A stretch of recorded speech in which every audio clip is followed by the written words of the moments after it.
সালাতে দোয়া কবুল হয়। সালাতে দোয়া কবুলের তিন জায়গা।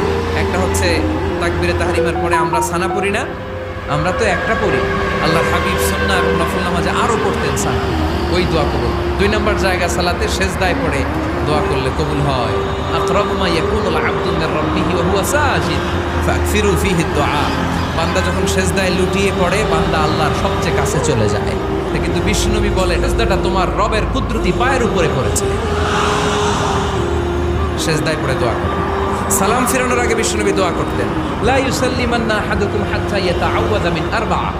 আল্লাহর হাবিব বললেন, চার জিনিস থেকে পানাহ না আছে আমার উম্মত যেন সালাম না ফিরায়। তারা যেন পড়ে, আল্লাহুম্মা ইন্নী আউযু বিকা মিন আযাবিল কবর, আউযু বিকা মিন আযাবি জাহান্নাম, আউযু বিকা মিন ফিতনাতিল মাহইয়া ওয়াল মামাত, আউযু বিকা মিন ফিতনাতিল মাসিহিদ দাজ্জাল।